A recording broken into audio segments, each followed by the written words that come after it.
আচ্ছা ঠিক আছে। মানে এটা ওনার জন্য উপকার হয়ে যাবে। উনি তো হয়তো কোথাও গিয়েছে। ঠিক আছে ম্যাডাম, আপনি কন্টিনিউ করেন, আমি রেকর্ড স্টার্ট করছি। আচ্ছা আমি কন্টিনিউ করতেছি। আমি একটু ফোন থেকে বের হয়ে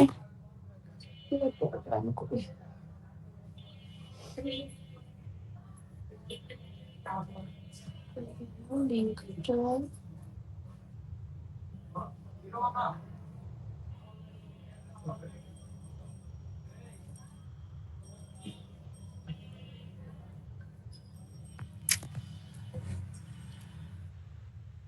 এটা ফাইন।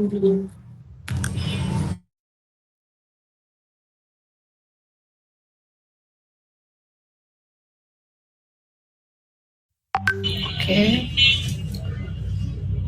তারপরে হচ্ছে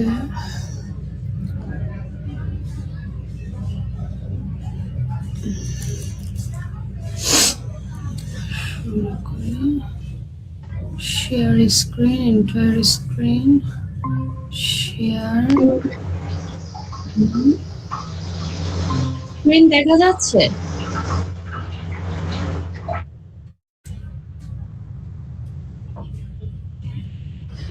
জি ম্যাম, দেখা যাচ্ছে। ওকে, এরপরে হচ্ছে ডকুমেন্ট, এটা না, লেভেল 4 সিবিএলএম।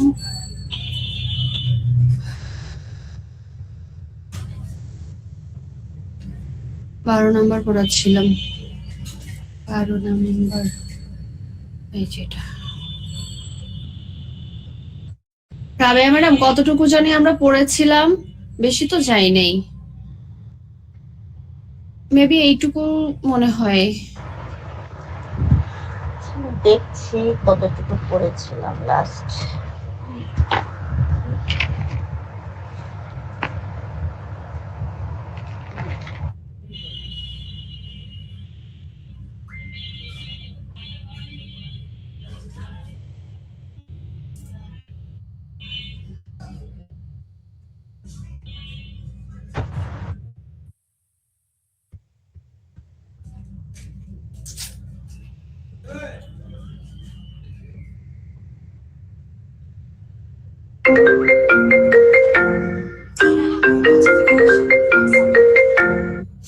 দিনা আপু আসসালামু আলাইকুম। হ্যাঁ আপু। আরে আপু আমি তো অফিস থেকে যেতেই পারি নাই, তোমারটা কেন, আমি নিজেরটাও দিতে পারি নাই। আমি ওই দিন তোমাকে একবার বলতে চাইছিলাম যে আমাকে যে তুমি দিচ্ছ, আমি তো অফিস থেকে খুব মহা ব্যস্ত থাকি। পরে আবার চিন্তা করলাম, বললে তুমি যদি আবার মনে করো যে আমি বাহানা করতেছি, আমি ভাবলাম যে তুমি যদি বলো যে বাহানা করতেছি, কিন্তু আমি কালকে যাব বিল দিয়ে আসবো জমা। কালকে আমি আশরাফ ভাইয়ের সাথে কথা বলছি।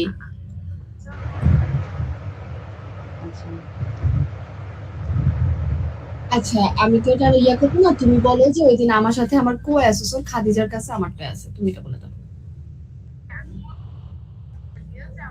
আচ্ছা সমস্যা নাই, আমি কালকে নিয়ে গেলে আমি ইয়ে করবো। ওকে ওকে, আল্লাহ হাফিজ।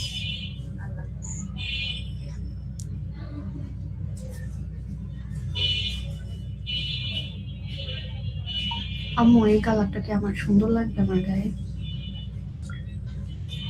হ্যাঁ রাবে ম্যাডাম। জি বলেন ম্যাডাম। এটা কি এই পর্যন্ত পড়াইছি, preparing candidate for an assessment event, এই পর্যন্ত কি? কম্পিটেন্সি মানে একটি কম্পিটেন্সি বেসড এক্সাম কিভাবে কন্ডাক্ট করবে। আচ্ছা এটা বাদ দেন, আমি কনটেক্সট অফ অ্যাসেসমেন্ট। অ্যাসেসমেন্ট করছি। এখানে আমি মনে হয় এই যে এটাও করছি, এই যে preparing candidates for an assessment. আচ্ছা সবার জন্য একটু ব্রিফ করে দেই। সেটা হচ্ছে যে আমরা অ্যাসেসমেন্ট শুরুর আগে হ্যাঁ ক্যান্ডিডেটকে কিভাবে প্রিপেয়ার করবো অ্যাসেসমেন্টের জন্য, এইটা মেইনলি আমাদের যে এগ্রিমেন্ট ফর্ম আছে না, এগ্রিমেন্ট ফর্মে 6টা পয়েন্ট আছে। ওই 6টা পয়েন্ট যখন আমি ওয়ান বাই ওয়ান ক্যান্ডিডেটদেরকে এক্সপ্লেইন করে বলবো, তখনই কিন্তু তারা মোটামুটি প্রিপেয়ার হয়ে যাবে। আর এইখানে ওই 6টা পয়েন্টই 5টা আকারে মানে উঠানো আছে, বুঝতে পারছেন? তো এই এরকম যদি প্রশ্ন আসে যে কিভাবে আপনি কি করবেন, তো সেই ক্ষেত্রে তখন আপনাকে এই এই এটা করতে হবে।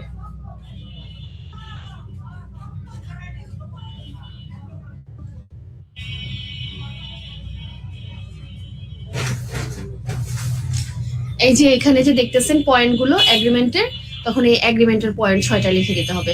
আপনারা একটু নোট করে নেন, যখনই আপনাকে বলবে যে আপনি একটা অ্যাসেসমেন্ট এনভায়রনমেন্ট কিভাবে মানে ক্রিয়েট করবেন, বা একটা অ্যাসেসমেন্টকে ক্যান্ডিডেটদের কিভাবে প্রিপেয়ার করবেন, বা অ্যাসেসমেন্টের এনভায়রনমেন্ট আপনি কিভাবে স্টার্ট করবেন ক্রিয়েট করা, যে যাই বলুক না কেন, আপনি তখন ওই এগ্রিমেন্টের যে 6টা মানে পয়েন্ট আছে, ওই 6টা পয়েন্ট আপনাদের দিতে হবে। আমি আপনাদের একটা এভিডেন্স দিছি, আপনাদের কি মনে আছে কারো? করতে দিছি আমাকে একটু জি ম্যাম। ওই এভিডেন্সের কে কতটুকু করছেন একটু আপডেট দেন তো, বলেন তো। আমি 3টা পেজ কমপ্লিট করছি। আমার ম্যাকের মধ্যে মাইক্রোসফট অফিস 9 পরে অনেক কষ্টে WPS ওইটা ইনস্টল করছি আজকে সকালে করে 3টা পেজ করছি, বাকিটাও করা হয়ে যাবে। এটা ছিল না দেখে একটু ঝামেলা হয়েছে। আচ্ছা ঠিক আছে, আমি ধরে নিলাম যে আজকে আপনি এটা ইয়ে করে ফেলতে পারবেন। আচ্ছা, তাহলে ওই যে ওই এভিডেন্সের ভিতরে দেখবেন একটা ইয়ে হচ্ছে গিয়ে আপনার এগ্রিমেন্ট। ওকে, তাহলে আমরা ওই এগ্রিমেন্টটা কি করব, ওই এগ্রিমেন্টের 6টা পয়েন্ট এখানে করব। তাহলে আমি আরেকবার একটু ব্রিফ করে দেই।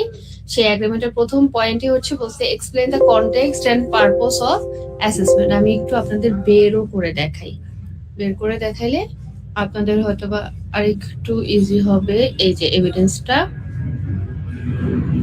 এই এভিডেন্সটার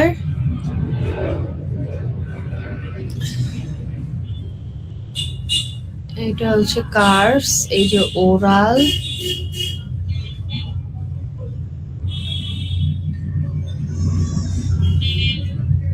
এটা হচ্ছে curves,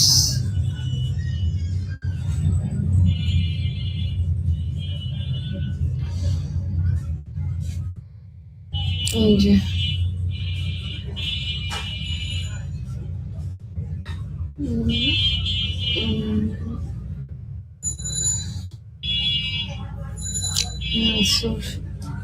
assessment resource checklist, self assessment guide, competence, এই যে এগ্রিমেন্ট। এই যে দেখেন, বলছে have the context and purpose of assessment been explained। তাহলে আপনি অ্যাসেসমেন্টের কনটেক্সট, অ্যাসেসমেন্টটা কিভাবে হবে না হবে, কোথায় কি আছে, আপনারা যদি খেয়াল করেন দেখবেন যে একজন অ্যাসেসর আসার পরে আপনাকে কিন্তু জিজ্ঞেস করে যে আমি এখানে হ্যাজার্ড ইন্সপেকশন করে দেখছি, কোনো হ্যাজার্ড নাই। তারপরে আপনাদেরকে বলে যে ছেলে মেয়ে উভয়ের জন্য আলাদা ওয়াশরুমের ব্যবস্থা আছে, ফায়ার এক্সিট ওয়ে আছে, নিরাপদ খাবার পানির ব্যবস্থা আছে। এগুলো সবগুলোই কিন্তু আপনার এই অ্যাসেসমেন্টের কনটেক্সটের ভিতরে আওতাভুক্ত। মানে মোট কথা ওই দিন যা যা হবে সবকিছুই আপনার কনটেক্সটের মধ্যে আওতাভুক্ত। তারপরে দেখেন যে বলছে পারপোজ অফ অ্যাসেসমেন্ট, তখন অ্যাসেসর দেখবেন আবার আপনাকে প্রশ্ন করে আজকে আমরা কেন আসছি, কোন উদ্দেশ্যে আসছি। তারপর তারা বলে যে আমরা অ্যাসেসমেন্ট দিতে আসছি। ওকে, তাহলে কোন উদ্দেশ্যে আসছে, অ্যাসেসমেন্ট দিতে আসছে। তাহলে কোন লেভেল, কোন অকুপেশন, এভাবে করে বলে না। তাহলে এই বিষয়গুলো যখন লার্নারদের সাথে আপনি কমিউনিকেশন করবেন, তাদের কাছ থেকে জিজ্ঞেস করবেন, তারাও আপনাকে বলবে, আপনিও বলবেন, তখন দেখবেন যে অটোমেটিকলি আস্তে আস্তে আপনার সাথে তারা একটা ফ্লেক্সিবল এনভায়রনমেন্ট ক্রিয়েট করে ফেলবে। তারপর বলছে qualification and unit of competency, কয়টা মানে কোন কোয়ালিফিকেশন অর্জন করবে, লেভেল 3, লেভেল 4 না কত। তারপরে বলছে যে আপনার ইউনিট অফ কম্পিটেন্সি কয়টা ইউনিট অফ কম্পিটেন্সি, যার যে অকুপেশনাল লেভেল সেই অকুপেশন অনুযায়ী তার ততটা আর কি ইউনিট থাকে, এক একজনের এক একটা। ওকে, তারপর বলছে has the project base assessment been explain. এখানে প্রজেক্ট বেস অ্যাসেসমেন্ট বলতে এটা কিন্তু আপনার এরকম না বিষয়টা যে কোনো একটা প্রজেক্টের আন্ডারে হচ্ছে। প্রজেক্ট বেস অ্যাসেসমেন্ট কিন্তু কোনো প্রজেক্টের আন্ডারে হচ্ছে, এর জন্য এটা বোঝাচ্ছে না। প্রজেক্ট মানে এখানে কাজ বলছে। তাহলে প্রত্যেকটা কাজ একজন অ্যাসেসর আপনাকে কি দেখবে, আপনি কিভাবে করতেছেন, কিভাবে ডেলিভারি দিচ্ছেন, সম্পন্ন করছেন, ইন্ডাস্ট্রি স্ট্যান্ডার্ড অনুযায়ী হচ্ছে কিনা, এগুলো আপনার মেজার করে দেন দিন শেষে আপনাকে কম্পিটেন্ট করবে। তো আপনার প্রত্যেকটা কাজ সে যাচাই বাছাই করে, আপনার কম্পিটেন্সি যাচাই বাছাই করে ওই কাজের মাধ্যমে তারপরেই কিন্তু আপনাকে মানে রেজাল্ট দিবে। এইটা প্রজেক্ট বলতে এখানে কাজ বোঝাচ্ছে।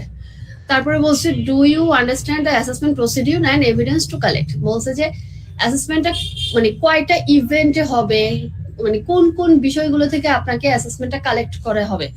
ধরেন আপনার হচ্ছে রিটেন, ডেমনস্ট্রেশন, ওরাল, তাহলে রিটেনের কি, রিটেন খাতাটা আপনার এভিডেন্স, তাহলে রিটেন খাতাটা কিছু করা যাবে না।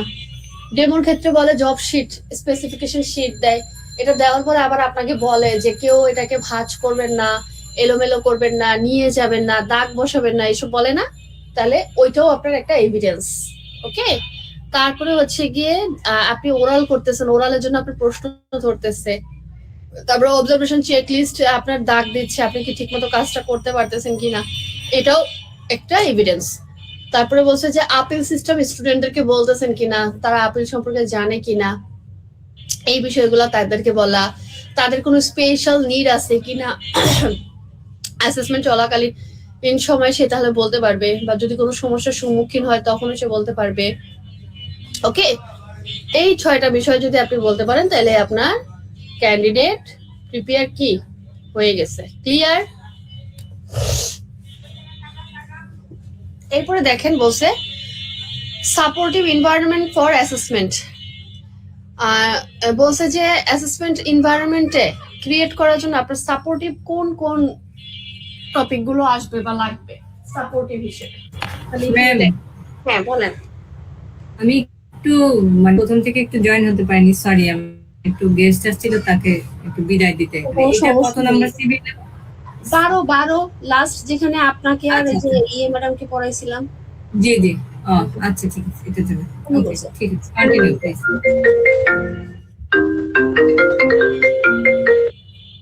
বলো। হ্যালো, হ্যাঁ বলো। অ্যাড্রেসটা হচ্ছে গিয়া তোমার অনিমা বিল্ডিং, গুলশান কালাচাঁদপুর। অনিমা বিল্ডিং, কালাচাঁদপুর, হ্যাঁ অনিমা বিল্ডিং। ওই অনিমার একটু আগে নাম্বার।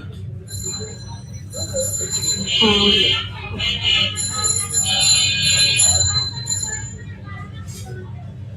আচ্ছা দেখেন, বলছে যে make sure that the environment is suitable for assessment. এটা মনে হয় আমি আগেও বলছিলাম, তারপরও দুজন ছিলেন না, আবার একটু বলি। সেটা বলছে যে make sure that the environment is suitable for the assessment. আপনি যে পরিবেশে অ্যাসেসমেন্টটা দিবেন, ধরেন ওই যে এলসিবিএস এর কথা যদি আমি আপনাকে বলি, আপনি ধরেন এলসিবিএস এ অ্যাসেসমেন্ট দিবেন। এখন এলসিবিএস এর রুমে ধরেন প্রচন্ড গরম, ফ্যান নাই, তারপরে দেখা গেছে রুমে ঢুকলে একটা সাফোকেশন ভাব হয়, অনেক বেশি কনজাস্টেড, এরকম হইলে হবে না। অ্যাসেসমেন্টের এনভায়রনমেন্টটা অবশ্যই সুইটেবল হইতে হবে। অতিরিক্ত গরম হোক বা ঠান্ডা হোক, যাই হোক না কেন, মোট কথা মানে আপনি ওখানে টিকতে পারবেন, কমফোর্ট ফিল করবেন, আনকমফোর্টেবল না, এরকম হওয়া যাবে না। ওকে, also ensuring that the candidates are relaxed and not too apprehensive। তাহলে বলছে যে তারা যেন রিল্যাক্স থাকে, মানে অতিরিক্ত যেন ঘাবড়ায় না যায়। অনেক সময় দেখা গেছে কি অ্যাসেসররা ঢুকেই অনেক হামকি ধুমকি অনেক কিছু বলে ফেলে। তো একে তো আপনার অ্যাসেসমেন্ট হবে, এতেই ক্যান্ডিডেটরা অনেক ভয়ে থাকে। তার উপর দেখা গেছে যে তারা যদি আবার এই ধরনের উচ্চ স্বরে কথা বলে, ছোট্ট একটা সিম্পল বিষয় নিয়ে একটা শাউট করে, তখন কিন্তু তাদের মনে একটা ভয় ভীতি ঢুকে যায়, তখন কিন্তু তারা মানে অনেক মানে অ্যানশাস হয়ে যায়। তো এরকম করা যাবে না। স্টার্টিং এ তাদের সাথে একদম স্মুথলি, মানে যতই স্মুথলি তাদেরকে হ্যান্ডেল করা যায়। এবার বয়সের ভেদে ছোট হোক বড় হোক যাই হোক না কেন, সকল লার্নারকে সমান সুযোগ দিয়ে সমানভাবে আপনার হচ্ছে কি ওই যে যেটা বলছে যে রিজনেবল অ্যাডজাস্টমেন্ট বা হচ্ছে গিয়ে আপনার ওই যে ফ্লেক্সিবিলিটি, ফেয়ারনেস, এগুলো মেনটেন করে আপনার ওই দিন অ্যাসেসমেন্টটা সম্পূর্ণ করতে হবে। তারপর বলছে আপনি গ্রেটিং করবেন, ওয়েলকাম করবেন, র্যাপোর্ট রিপোর্ট আপনি ওদের সাথে হচ্ছে গিয়ে এস্টাবলিশ করবেন। লাইক ওদের সাথে একটা ভালো, আপনি তাদেরকে বলবেন যে কোনো সমস্যা নাই, আপনারা চাইলে আমাকে প্রশ্ন করবেন, আমি আপনাদের সাথে আছি। আছে না যে নিজের কথা দিয়ে সর্বোচ্চটা মানে এনভায়রনমেন্ট একটা ক্রিয়েট করে তোলা, ওই রকম আর কি বিষয়টা। Allowing the candidate time to settle in and feel comfortable. অনেক সময় দেখা গেছে যে একটা ভালো অ্যাসেসরের যদি গুণাবলী বলেন, তাহলে সে যখন এই যে ক্যান্ডিডেট মানে এগ্রিমেন্ট সবকিছু বললে, সবকিছু ক্লিয়ার করে, মানে দেখা গেছে যত ডকুমেন্টস আপনার ফিল আপ করা দরকার সবকিছু ফিল আপ করার পরে তারপরে কিন্তু লার্নারদেরকে কি বলে যে আপনারা চাইলে ওয়াশরুমে যেতে পারেন। রিটেন শুরু হয়ে গেলে কিন্তু আর কোনো কি বাহিরে যাওয়া যাবে না 1 ঘন্টার জন্য, তাহলে লার্নারও ওয়াশরুমে যায়।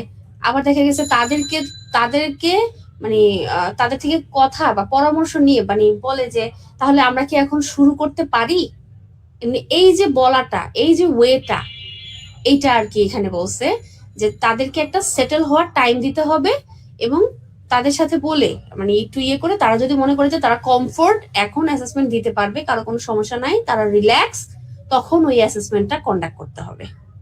ক্লিয়ার? তাড়াহুড়া করা যাবে না। ধরেন আপনি আসছেন 9টার অ্যাসেসমেন্ট, আসছেন 11টা, এখন তাদেরকে প্রিপেয়ার করতে করতে 1 ঘন্টা, এখন বারবার বলতেছেন হ্যাঁ তাড়াতাড়ি করেন, সময় নাই সময় নাই, এগুলো বলে প্রেশার ক্রিয়েট করে মানে ইয়ে করা যাবে না। এর জন্যই বলছে যে টাইমলি আসা। এর জন্য সবসময় বলে যে এনএসডি তে অ্যাসেসমেন্টে একজন অ্যাসেসরের উচিত সকাল 8টায় ভেন্যুতে থাকা, আর 8:30টায় মানে ক্যান্ডিডেট প্রিপেয়ার করা বা সবকিছু মানে ইয়ে করা। বুঝতে পারছেন? তারপরে অনেক অ্যাসেসর আছে আপনার প্রশ্ন আছে না, প্রশ্ন বুঝাইতে চায় না, বলে কি না প্রশ্ন বুঝাবো না, প্রশ্ন বুঝতে পারাটাও আপনার একটা কম্পিটেন্সি, যা বুঝার বুঝাইছে ট্রেনার, এখন আর কোনো প্রশ্ন বুঝানো যাবে না, নিজেরটা নিজে বুঝে নেন, এই যে এইভাবে বলে, এইটা কখনোই করা যাবে না। বুঝতে পারছেন? প্রশ্ন মানে বুঝতে পারাটা বা জানার অধিকারটা আপনার আছে, সো এগুলো করা যাবে না। একজন ভালো অ্যাসেসরের গুণাবলী হিসেবে অবশ্যই আপনি লার্নারদেরকে বলবেন যে আপনাদের যদি কোনো প্রশ্ন থাকে সেটা অবশ্যই আমার সাথে শেয়ার করতে পারবেন, যতক্ষণ না বুঝতে পারবেন ততক্ষণ পর্যন্ত আমি বোঝানোর চেষ্টা করব, এইভাবে। ওকে? তাহলে এইগুলো হচ্ছে আপনার একটা অ্যাসেসমেন্টের জন্য সাপোর্টিভ এনভায়রনমেন্ট। এটা দেখেন, বলছে the reasonable adjustment as an assessor can May include. বলছে একজন অ্যাসেসর, আমরা তো রিজনেবল অ্যাডজাস্টমেন্ট পড়ে আসছি, ঠিক না? তাহলে এখন বলছে যে এই রিজনেবল অ্যাডজাস্টমেন্টটা মানে একজন অ্যাসেসর কি টাইপের রিজনেবল অ্যাডজাস্টমেন্ট করতে পারবে। একজন অ্যাসেসর চাইলেই কিন্তু ধরেন কোনো একটা ক্যান্ডিডেট আধা ঘন্টার জন্য ঘুরতে যাওয়ার বায়না করছে, এখন অ্যাসেসর হিসেবে অ্যাসেসরকে তো বলছে যে ফ্লেক্সিবল হইতে, ফেয়ারনেস করতে বা যাই হোক ফ্লেক্সিবিলিটি মেনটেন করতে। তার মানে এটা এই না যে লার্নার হচ্ছে গিয়ে অনেক অ্যানশাস, তাকে মানে অ্যাংজাইটি থেকে রিমুভ করার জন্য পার্কে ঘুরে নিয়ে আসবেন, এই অ্যাডজাস্টমেন্ট কিন্তু আপনি চাইলে করতে পারবেন না। বা লার্নার পিৎজা খাইতে চাইছে, পিৎজা খাওয়াইতে পারবেন না। যাই হোক, অপ্রাসঙ্গিক টাইপের কোনো অ্যাডজাস্টমেন্ট আপনি করতে পারবেন না। তাহলে কি টাইপের অ্যাডজাস্টমেন্ট আপনি পারবেন, এটা এখন বলে দিছে। এই যে আমরা যে উপরে পড়ছি যে কোনো রিজনেবল অ্যাডজাস্টমেন্ট, এগ্রিমেন্টের একটা মানে পয়েন্টই কিন্তু বলছে যে কোনো রিজনেবল অ্যাডজাস্টমেন্ট আপনার প্রয়োজন আছে কিনা, যদি থাকে তাহলে দিতে পারবেন। এখন কোন টাইপের রিজনেবল অ্যাডজাস্টমেন্টের তাকে আপনি দিতে পারবেন, তাকে তো আপনি সব ধরনের সুযোগ সুবিধা দিতে পারবেন না। এইগুলো বলছে consideration on the candidates language, literacy, numeric capability.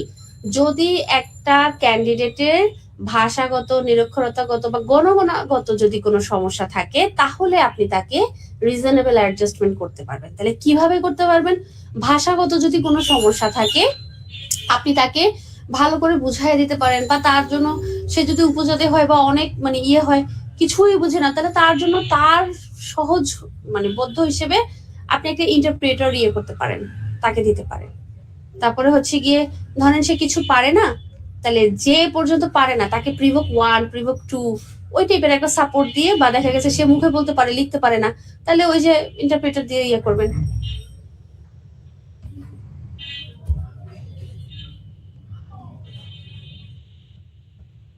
কেউ আসলো কি? একটু হোল্ড করেন তো।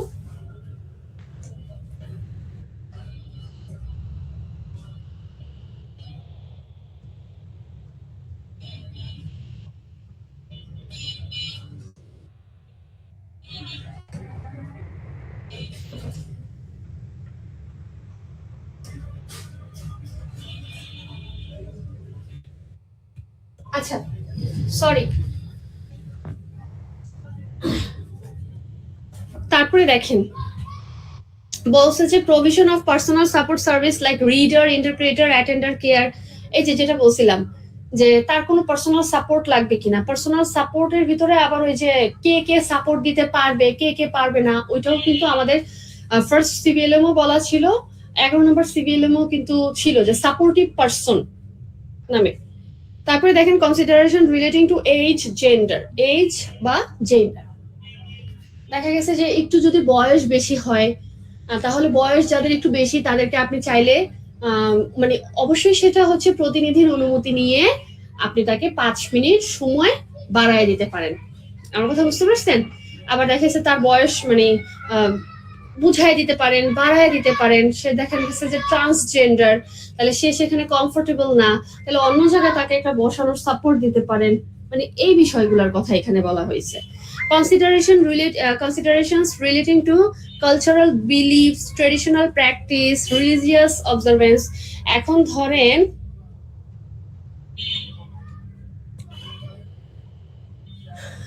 ধরেন আপনাকে বলছে যে কি বলে এটাকে, ধরেন কারো আজকে একটা পূজা আছে, এখন তার হচ্ছে কি 2টা বাজে যাইতে হবে, 2টায় তার পূজা আছে, তাহলে তাকে সবার আগে একটু প্রায়োরিটি দিয়ে তাড়াতাড়ি শেষ করে তাকে আপনি ছেড়ে দিলেন।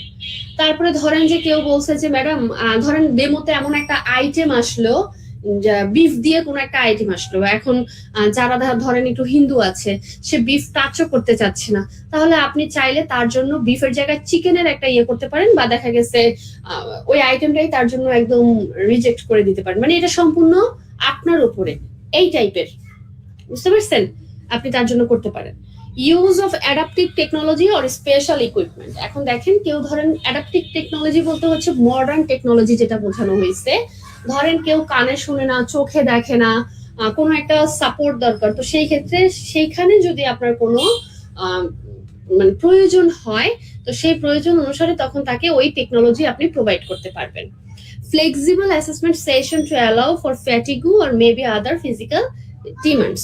তাহলে বলছে যে যারা একটু মোটা, যারা একটু মানে উঠতে বসতে সমস্যা হয়, বুঝতে পারছেন, তো তাদের অনুযায়ী একটা কমফোর্টেবল সেশন ক্রিয়েট করা, এবং সে যেখানে দাঁড়াইতে মানে স্বাচ্ছন্দ্য বোধ করে, বা দেখা যাচ্ছে যারা একটু অতিরিক্ত মোটা তারা তো বেশিক্ষণ দাঁড়ায় কাজ করতে পারে না, তাহলে তার যদি বসার প্রয়োজন হয়, তাহলে সে মানে একটা পারমিশন, ওপেন পারমিশন দিয়ে দিবে। ধরেন 10 মিনিট পর তার বসা লাগতেছে, এখন 10 মিনিট পর কি খালি অ্যাসোসিয়েটকে গিয়ে বলবে যে স্যার আমি কি বসতে পারি, স্যার আমি কি বসতে পারি, তো তাকে একটা ধরেন পারমিশন দিয়ে দেওয়া যে ঠিক আছে আপনি যখন প্রয়োজন পড়বে আপনি বসে নিয়েন, বা যেভাবে আপনার ফ্লেক্সিবল হয় কাজটা করে নিয়েন, মানে এই টাইপের সুযোগ সুবিধা দেওয়া।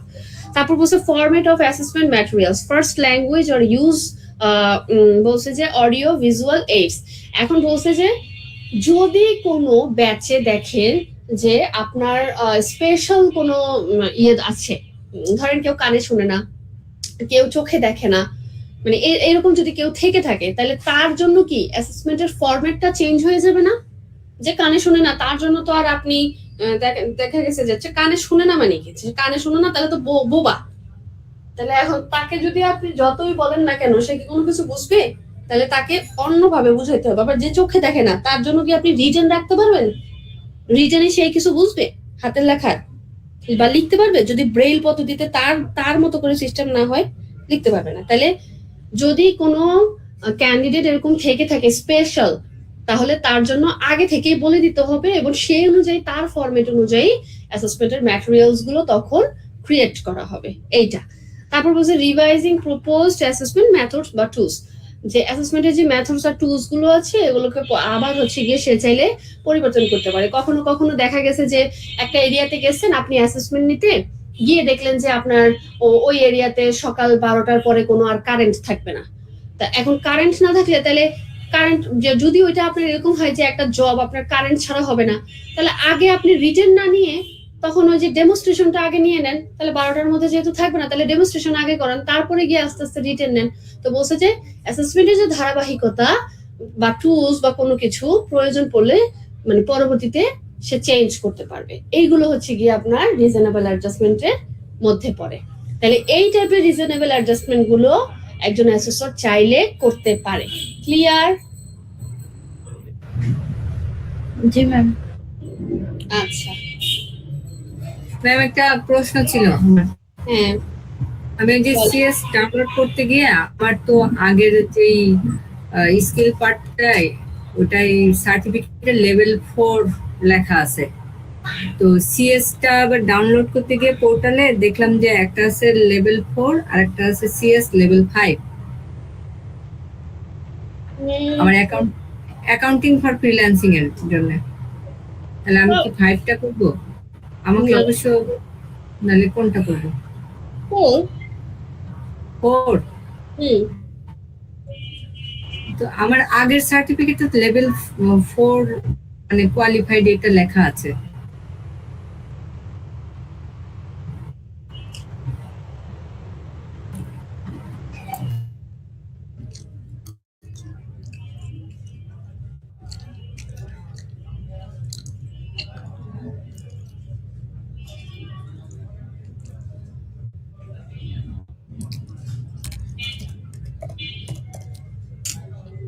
Accounting for freelancing. হ্যালো, জি, জি। এখন অ্যাকাউন্টিং ফর ফ্রিল্যান্সিং হচ্ছে লেভেল একটা 4 আছে আর একটা 5 আছে। আপনি কোনটা করছেন? আমি তো 4 কোয়ালিফাইড আছি, তাহলে আমার বলছিল এটা 5 হবে। 5 হবে কিভাবে? মানে যখন আমি দেলোয়ার স্যারের সাথে কথা বলছিলাম, উনি বলছিলেন যে আপনাকে লেভেল 5 করতে হলে তখন অ্যাসেসর পার্টটা করতে হবে, এই জন্য আমি জিজ্ঞাসা করলাম। মানে এখানে তো 2টা দেখাচ্ছে, এক তো 4 আছে, মানে আমার কাছে তো আগের যে যে সার্টিফিকেটটা এনএসডি এর সেটাতে লেখা আছে যে accounting for freelancing level 4 qualified, সেটা লেখা আছে। তাহলে ঠিকই আছে। ওইটা অন্য সে বুঝতে পারছে, অন্যটা বুঝতে পারছেন? তাহলে এটা কি এটা 4ই হবে? দেলোয়ার স্যার যেটা বুঝতে পারছে ওইটা হচ্ছে লেভেল 4 মনে করছে, মানে মেথডোলজি। আপনি যেটা করছেন এটা স্কিলের। হ্যাঁ, হ্যাঁ। আপনি তো এখন যেটা করতে আসছেন কিন্তু এটা কিন্তু মেথডোলজি। তো দেলোয়ার স্যার মনে করছে কি হ্যাঁ, হ্যাঁ। অথবা আপনি মেথডোলজির 5 এর কথা বলতেছেন, এই কারণে সে আপনাকে বলছে যে আপনি যদি 5 করতে চান তাহলে আগে 4 করতে হবে। এবার বুঝছেন? তাহলে আমি এই 4টাই ডাউনলোড করব, তাই তো? অবশ্যই 4টা, কারণ আপনি তো আমি 5টা অলরেডি করছি, কিন্তু জাস্ট একটু মানে আমার ইয়ের একটু কনফিউশন লাগছিল, তো এই জন্য জিজ্ঞাসা করলাম। সমস্যা নেই, কোনো সমস্যা নেই। আমি এর জন্য আরেকবার একটু চেক দিয়ে নিলাম আর কি। হ্যাঁ, হ্যাঁ। আচ্ছা, কোথায় ছিলাম জানো? দাঁড়ান, এই যে এখানে। ওকে, তাহলে ক্লিয়ার, এইটুকু ক্লিয়ার। এটা ক্লিয়ার। আচ্ছা, তাহলে আমরা একটু পরেরটা দেখি। দেখেন, এটা একটু ইম্পর্টেন্ট। হ্যাঁ, এটা আমি আপনাদের বুঝাই দিব, আপনারা আমাকে অ্যান্সার করবেন, আমি অ্যান্সার করবো না। সেটা কি হবে দেখেন, এখানে বলছে, উপরে হেডলাইনটা দেখেন, বলছে যে possible strategies for adjusting the assessment process. তাহলে অ্যাসেসমেন্ট প্রসেসের জন্য কোন কোন কৌশলগুলো আপনার মানে কি বলে এটাকে, পসিবল ওয়ে গুলো আর কি, স্ট্র্যাটেজি বা কৌশলের জন্য যে ইয়াগুলো আছে, সেটা হচ্ছে কি কোন কোন ক্যাটাগরির জন্য আপনি মানে একটা কোন ক্যাটাগরির জন্য আপনার কোন কোন সমস্যা হইতে পারে, আর সেই সমস্যা থেকে আপনি কিভাবে নিজেকে বের করবেন, মানে ওই সমস্যা থেকে নিজেকে বের করার জন্য আপনি কোন কোন কৌশলগুলো অবলম্বন করতে পারেন, এইটা এখানে বলা হয়েছে। ওকে, সেটা হচ্ছে কোন কোন ক্যাটাগরি কি কি আসতে পারে, সেটা হচ্ছে ইন্ডিজিনিয়াস ক্যাটাগরি আসতে পারে এই লার্নিং সেগমেন্টে। তাহলে ইন্ডিজিনিয়াস মানে কি, উপজাতি, ইন্ডিজিনিয়াস। ওকে, তাহলে ইন্ডিজিনিয়াস একজন উপজাতিদের ক্ষেত্রে, ধরেন আপনি একজন ট্রেনার, তাহলে একটা আপনার লার্নার হচ্ছে উপজাতি, তাহলে আপনার কাছ থেকে, আপনি তো তাদের ভাষা জানেন না, হয়তো বা জানলে তো ভালো, বাট জানেন না, বা দেখা গেছে উপজাতিরও আপনার ভাষা অনেক সময় নাও বুঝতে পারে। তাহলে আপনার কাছ থেকে শিক্ষা গ্রহণ করতে গেলে তার কি সমস্যা হইতে পারে বা আপনার কি সমস্যা হইতে পারে, মানে কি কি সমস্যাটা হইতে পারে, সেটা বলছে যে কালচারাল ব্যাকগ্রাউন্ডগত একটা সমস্যা আছে। আপনার যে আচার আচরণ বা যে আমাদের যে ধারাবাহিক মানে ধার্মিক যে বিষয়গুলো আছে, এইটা আলাদা হইতে পারে, ওদেরটা আলাদা হইতে পারে। ওরা এক ধর্মে বিশ্বাসী, আমরা আরেক ধর্মে বিশ্বাসী, এক কাজে বিশ্বাসী, আমরা ওই কাজটা আবার আরেক রকম করতে পারি। মানে কালচারাল একটা ব্যাকগ্রাউন্ড আছে না, ওইটার একটা সমস্যা হইতে পারে। তাদের বলার ক্ষেত্রে সমস্যা হইতে পারে, পারে না, তাদের উপজাতি ভাষা আমাদের ভাষা তো সেম নেই, এটা তাদের পড়ার ক্ষেত্রে সমস্যা হতে পারে, যেহেতু তারা উপজাতি, তাহলে তাদের ওইখানে তো ফ্যাসিলিটিস গুলো এত বেশি ভালো না। কম, তাহলে এটা একটা হইতে পারে। তারপর হচ্ছে রাইটিং, লেখার ক্ষেত্রে হইতে পারে, গণনার ক্ষেত্রে হইতে পারে। ইভেন তাদের একটা মানে কনফিডেন্স, আত্মবিশ্বাসেরও কিন্তু একটা ঘাটতি থাকতে পারে। কারণ যেহেতু তারা অনেক স্লাম এরিয়াতে থাকে, তাহলে নতুনত্ব, নতুন নতুন জিনিসের সাথে, নতুন প্রজন্মের সাথে তারা ইউজ টু না, আপ টু ডেট না। তাহলে দেখা গেছে কোনো একটা কিছু বলার ক্ষেত্রে, কোনো একটা কিছু প্রকাশের ক্ষেত্রে তারা সেই কনফিডেন্সটা পাবে না। তাহলে সেটাও একটা ঘাটতি তাদের থাকতে পারে। তাহলে এটাও একটা সমস্যা। তাহলে একজন উপজাতিদের এই সমস্যাগুলো সমাধান করার জন্য এখন আমরা কোন কৌশল অবলম্বন করব, কি কি কৌশল অবলম্বন করব, আমি কি বুঝাইতে পারছি ইয়েটা? এখন আপনারাই বলেন তো কি কি কৌশল আমি অবলম্বন করতে পারি। Sir, madam?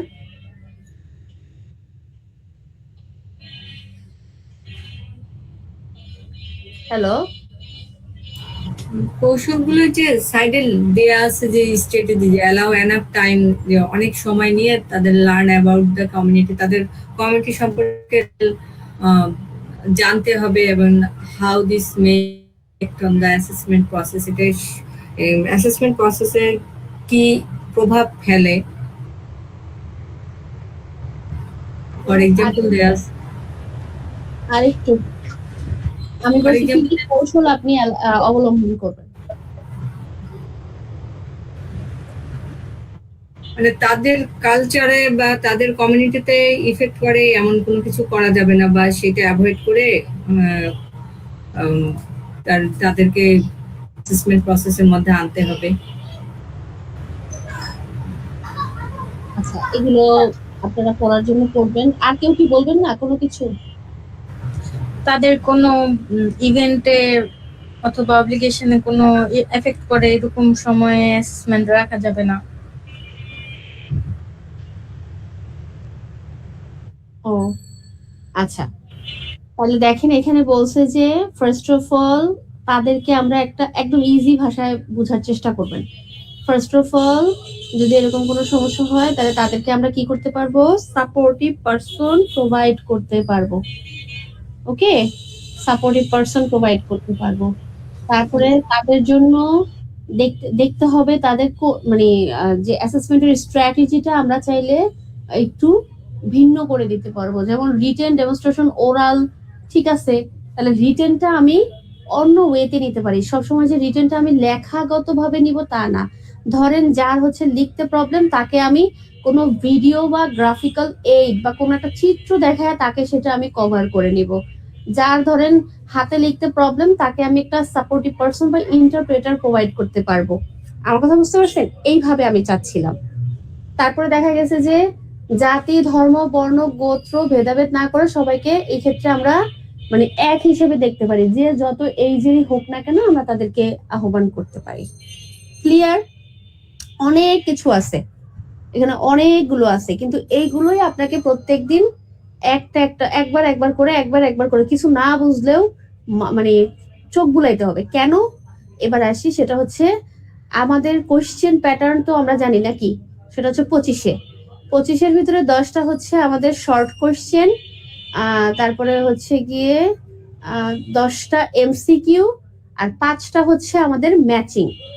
ওকে, তাহলে 10টা শর্ট প্রশ্ন, 10টা এমসিকিউ, 5টা ম্যাচিং। তাহলে ম্যাচিং যেখান থেকে আসে, এই যে যত ধরনের টেবিল বা ছক দেখতেছেন না, সব ছক আর টেবিল গুলো পড়তে হবে। কারণ যত ধরনের ম্যাচিং আপনার আসে এই ইয়ে থেকেই আসে, আপনার টেবিল থেকেই আসে।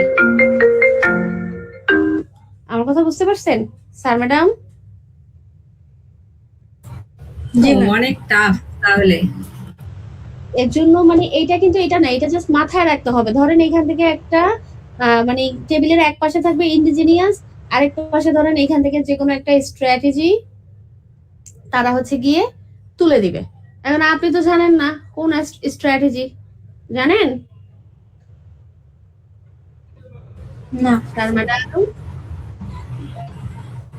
না, এটা তো না পড়লে সেইভাবে তো জানা যাবে না। হ্যাঁ, তো এর জন্য আপনি মুখস্থ করা লাগবে না, কিন্তু আপনি কি করবেন, প্রতিদিন একটা চোখ বুলাবেন যে ইন্ডিজিনিয়াসের ভিতরে এই অ্যালাউ এনাফ টাইম, এই সেই এই পয়েন্টগুলো আছে, এই পয়েন্টগুলো আমার কি আছে, তাহলে আমি কি করব, যদি ধরেন ইন্ডিজিনিয়াস আসে তাহলে আপনি বুঝতে পারবেন ও এটা তো আমি এই পয়েন্টটা তো আমি ইন্ডিজিনিয়াস এর ভিতর দেখছিলাম, তখন আপনি ওইটা ম্যাচ করতে পারবেন, নাইলে পারবেন না। এরকম করে আরো আছে, এই যে দেখেন আরো আছে, বুঝতে পারছেন?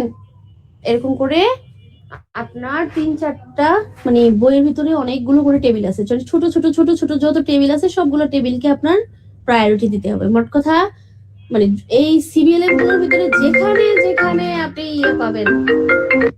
নির্মল বাবা, আমি তোমার সাথে একটু পরে কথা বলি বাবা, আমি ক্লাসে, আমি তোমাকে আবার কল দিচ্ছি, হ্যাঁ একটু কল দিচ্ছি 10টার দিকে। ওকে ওকে বাবা, বাই।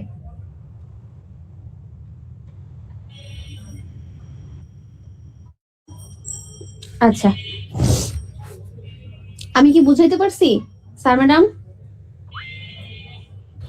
G ma'am. জি না, আচ্ছা,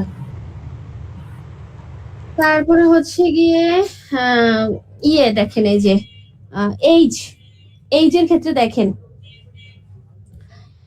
এইজের ক্ষেত্রে হচ্ছে গিয়ে এইজের ক্ষেত্রে আপনি কোন কোন কৌশল অবলম্বন করবেন বলেন তো, বা এইজের ক্ষেত্রে আপনার ইস্যুগুলো কি কি হয়?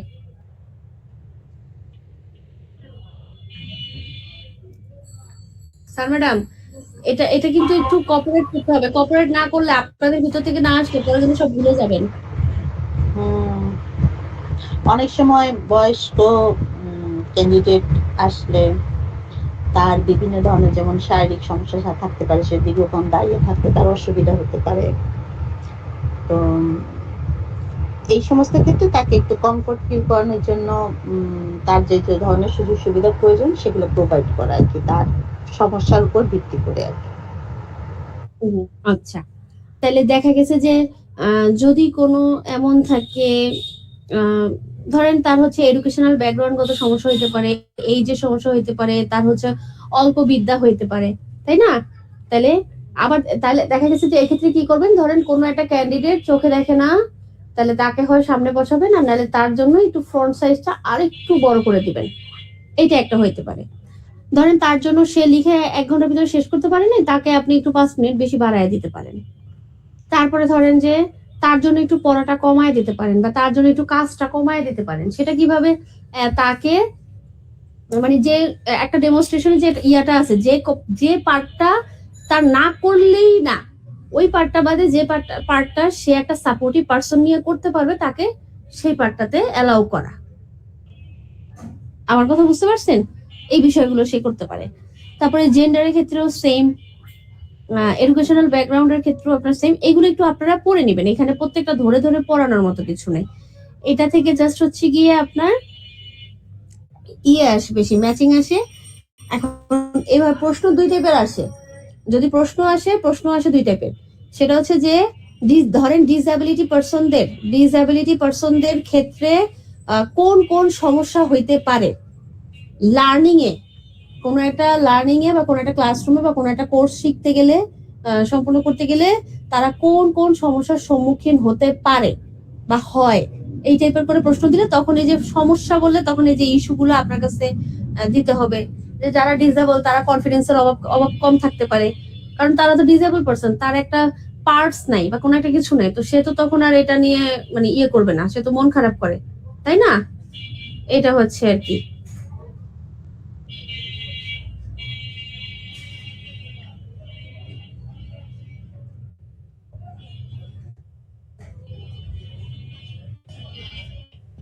আমার কথা কি ক্লিয়ার? জি ম্যাডাম, ক্লিয়ার। জি।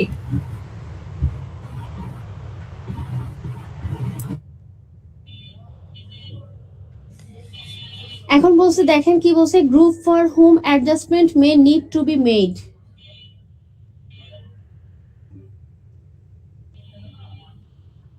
বলছে যে কাদের জন্য এই অ্যাডজাস্টমেন্ট গুলো আপনি করতে পারবেন, রিজনেবল অ্যাডজাস্টমেন্ট গুলো কাদের কাদের জন্য, কোন কোন গ্রুপের জন্য আপনি করতে পারেন। বলছে ইন্ডিজিনিয়াস ক্যান্ডিডেটদের জন্য, ইন্ডিজিনিয়াস মানে হচ্ছে কি উপজাতিদের জন্য কোনো কিছু অ্যাডজাস্টমেন্ট করার ক্ষেত্রে, কোনো কিছু রিজনেবল অ্যাডজাস্টমেন্ট করার ক্ষেত্রে বা কোনো একটা ইয়ে করার ক্ষেত্রে আপনি কার কার ক্ষেত্রে করতে পারবেন, ইন্ডিজিনিয়াস ক্যান্ডিডেটদের ক্ষেত্রে করতে পারবেন। লো মানে কি বলে এটাকে, candidate with low language skill, যাদের ভাষাগত শিক্ষাটা কম তাদের জন্য করতে পারবেন। তারপরে হচ্ছে যাদের গণনাগত শিক্ষা কম তাদের জন্য করতে পারবেন। বড় যে ক্যান্ডিডেট গুলো আছে বয়সের বড় তাদের জন্য করতে পারবেন। একটা ওমেন গুচ্ছ মানে মহিলাদের জন্য বা নারীদের জন্য করতে পারবেন।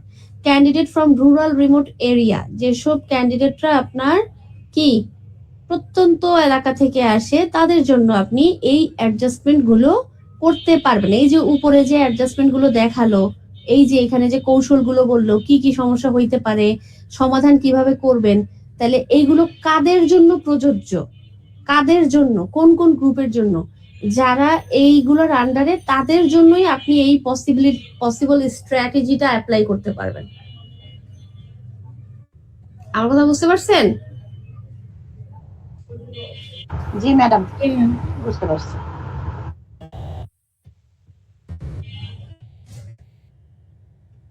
ওকে, দেখেন এখানে বলছে লিগ্যাল এন্ড এথিক্যাল রেসপন্সিবিলিটিস। গত 11 নম্বর সিবিএলএম এ আমরা একজন কি বলে এটাকে, কই এটা কি ওই যে অ্যাসেসমেন্ট কি বলে এটা, অ্যাসেসমেন্টে কি জানি ডেভেলপ করতেছিল সে, অ্যাসেসমেন্ট ডিজাইনার মনে পড়ছে। হ্যাঁ, গত যে আপনার 11 নম্বর সিবিএলএমটা ছিল ওইখানে লিগ্যাল এন্ড ইথিক্যাল একটা রেসপন্সিবিলিটিস আছে, ওইটা হচ্ছে একজন অ্যাসেসমেন্ট ডিজাইনারের।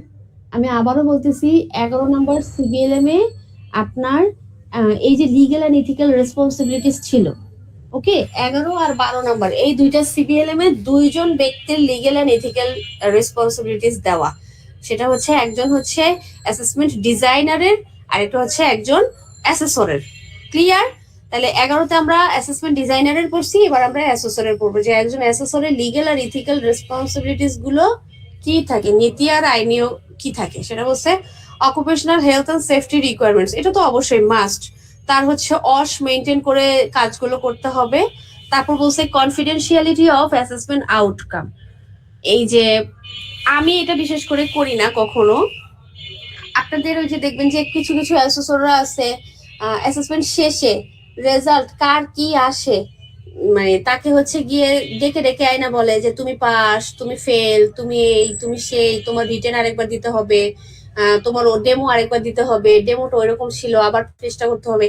এগুলো আপনি বলতে পারবেন, কিন্তু কোনো আদার্স পার্সনদের মানে অন্য যে লার্নাররা থাকবে বা ক্যান্ডিডেট থাকবে তাদের সামনে না। মানে মেইনলি আমাদের সিস্টেম হচ্ছে যখন আপনি অ্যাসেসমেন্টের আউটকামটা সবার মানে হয়ে যাবে প্রকাশ করবেন, তখন সেটা অবশ্যই কনফিডেন্সিয়ালিটি সহকারে দিতে হবে। কারণ আপনি যদি তাকে মানে আপনি যদি জোরে জোরে বলেন যে আপনি অন্য 10 জনের সামনে যদি বলেন যে আপনি কম্পিটেন্ট না, হ্যাঁ, তখন তার মনে কিন্তু একটা ধাক্কা লাগবে, তখন সে দেখা গেছে লজ্জা পেতে পারে, আর লজ্জা পেয়ে পরবর্তীতে আর নাও করতে পারে। হ্যালো, আসসালামু আলাইকুম। আচ্ছা, আপনি কি আসছেন বাসার নিচে? আচ্ছা, আপনি করেন যে পাশে কি ওই ফার্মেসি আছে, ফার্মেসি দিয়ে উপরে উঠে যান দোতলায়, দোতলায় 2C নাম্বার ফ্ল্যাট। হ্যাঁ, এই পাশে দিয়ে আপনি দোতলায় উঠে আসেন, ফ্ল্যাট নাম্বার 2C।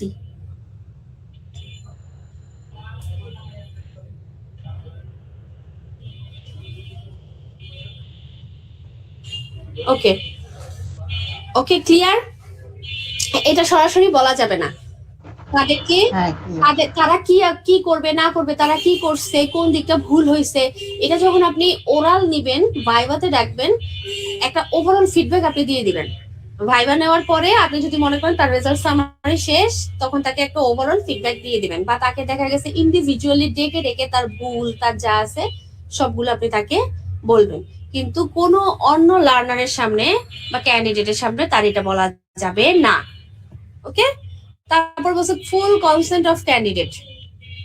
ক্যান্ডিডেটের দেখা গেছে কেন আসছে, কি কারণে আসছে, লিগাল ইথিক্যাল যে নিয়মগুলো আছে এগুলো সে জানে কিনা।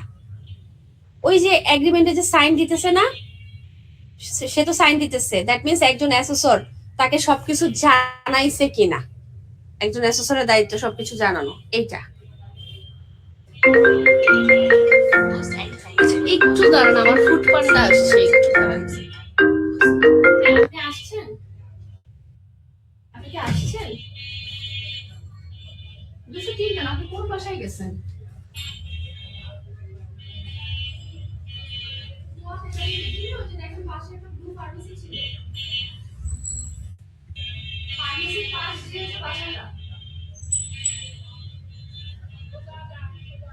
অপোজিট বাসায় চলে গেছে।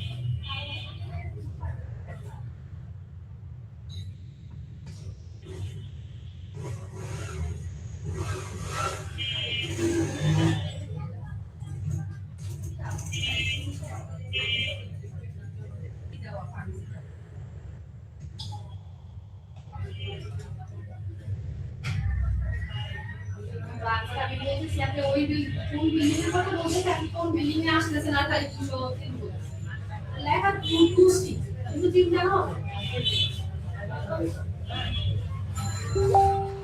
বাসা চিনছেন কিনা এটা বলেন। বাসা চিনছেন? আপনি তো বাসায় আছেন, আমি গেটের সামনে দাঁড়ায় আছি।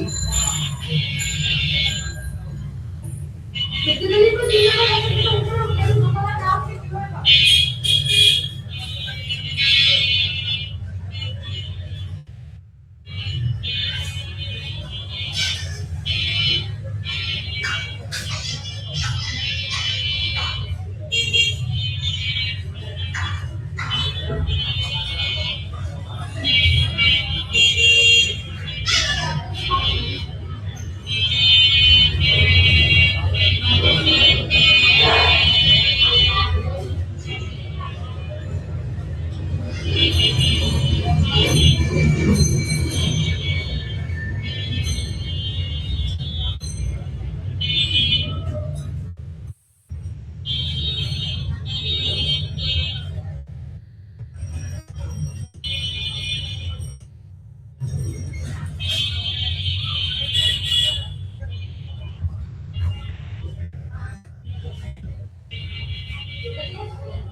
আপনারা কি আছেন?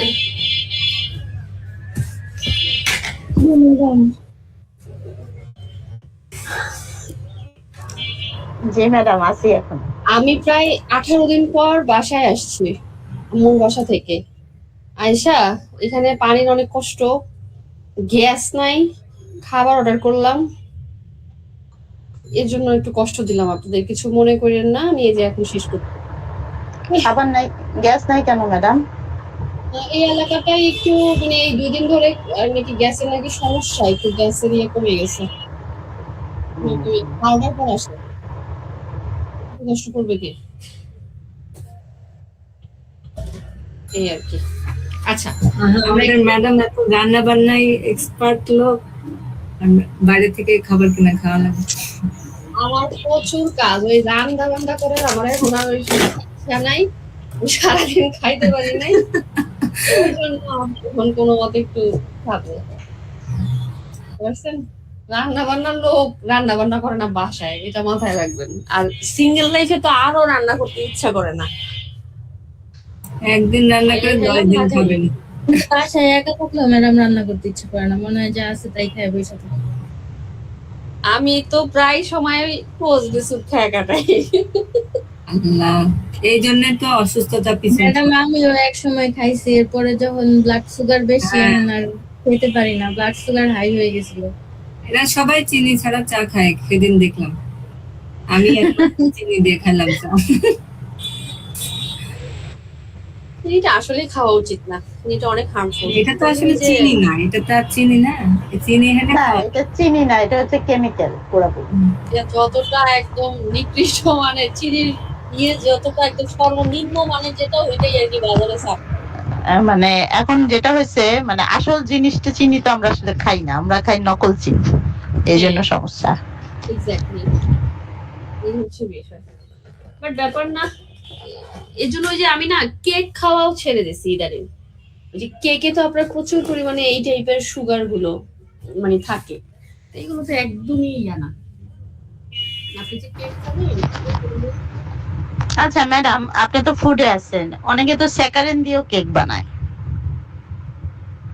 এগুলা কোনো জাতীয় কোনো কিছুই খাওয়া উচিত না। এই পেস্ট্রি জাতীয় আপনি তো মনে করতেছেন ব্র্যান্ডেড ক্লিন আনতেছি, এই যে আপনি খান না কেক স্টোরি, হট কেক, তারপরে কুকার্স, কোনো কি আপনার ভালো না। কারণ ওরা যতই বাহিরের ব্র্যান্ডের ওই যে গিয়ে ক্রিম ইউজ করি না কেন, হুইপিং ক্রিম ইউজ করি না কেন, ওগুলো কোনোটাই ভালো না, হেলথের জন্য অনেক খারাপ। আমি এই জন্য বাসায় বানাই খাই কম চিনি দিয়ে। না না না, কেক খাইতেই পারি না, আমার কেক খাইলে সাথে সাথে এফেক্ট হয়ে যায়। হ্যাঁ, কম আমার খাই। কেকটা খাইয়ে দেখেন, পরে বললেন। আল্লাহ একটু খাবো। ঠিক আছে। হয়ে গেল, স্ক্রিন চলে গেছে। আচ্ছা, আমাদের কিন্তু নেক্সট শুক্রবার ক্লাস আছে, আর কালকেও কিন্তু ক্লাস নেব আমি। Madam Okay. নেক্সট শুক্রবারে নাকি এই শুক্রবারে? এই শুক্রবারে, এই এইটাই। শুক্রবারে, এই শুক্রবারে। Okay. আচ্ছা, তারপরে দেখেন, তারপর বলছে adherence to quality system policies and procedure of the workplace. তাহলে আপনি যে অ্যাসেসমেন্ট নিতে যাবেন অ্যাজ অ্যান অ্যাসেসর, হ্যাঁ, আপনার কিছু পলিসি আছে, প্রসিডিউর আছে, তারপরে হচ্ছে গিয়ে কোয়ালিটি সিস্টেম আছে। ওই যে ওই দিন বললাম না, এইগুলোই কিন্তু আপনার মেনটেন করা হয় হচ্ছে ওই rules of evidence, principal of assessment, এই বিষয়গুলো দিয়েই কিন্তু আপনার মেনটেন করা হয়।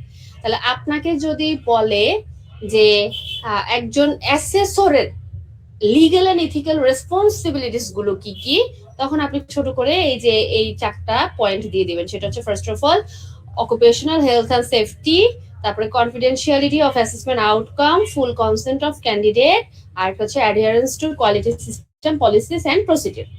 এখন এখানে আরো দুই টাইপের প্রশ্ন আসে। সেটা হচ্ছে ফার্স্ট অফ অল আপনাকে বলবে যে কনফিডেন্সিয়ালিটি অফ অ্যাসেসমেন্ট আউটকাম বলতে কি বুঝান আপনি? কনফিডেন্সিয়ালিটি অফ অ্যাসেসমেন্ট আউটকাম বলতে কি বুঝেন?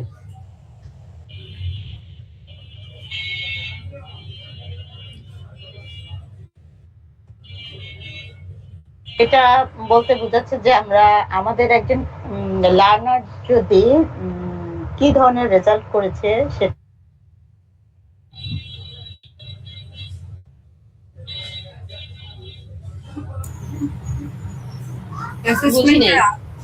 অ্যাসেসমেন্টে লার্নারের যে রেজাল্ট আসবে, মানে যখন সে ওরাল আসবে তখন এটা সবার সামনে প্রকাশ না করা। না করা। হ্যাঁ, এইটাই দেখবেন আবার এখানে সুন্দর করে ছোট করে লেখা আছে, মানে এইগুলোর ভিতরে লেখা আছে।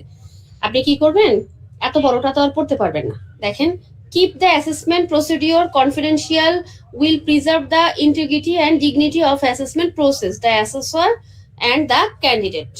Keeping the assessment procedure confidential. আর কথা বুঝতে পারছেন? এখানে অনেক লেখা আছে, আপনি আপনার মতো করে ছোট করে পড়বেন বা লিখবেন, এখানে দেখবেন, খুঁজে বের করবেন। আর এখান থেকেও যদি না বুঝতে পারেন, তাহলে এই পুরোটা লেখারে, হ্যাঁ, এই পুরোটা লেখারে আপনি চ্যাট জিপিটি দিয়ে বলবেন যে আমাকে ছোট করে একটা শর্ট সামারি করে দাও। সামারিটাও যদি আমার বড় লাগে তখন বলবেন যে আরো শর্ট করে দাও, তখন দেখবেন ও এক কথায় লিখে দিবে, তখন ওইটা আপনি অ্যান্সার করতে পারেন। আমার কথা ক্লিয়ার?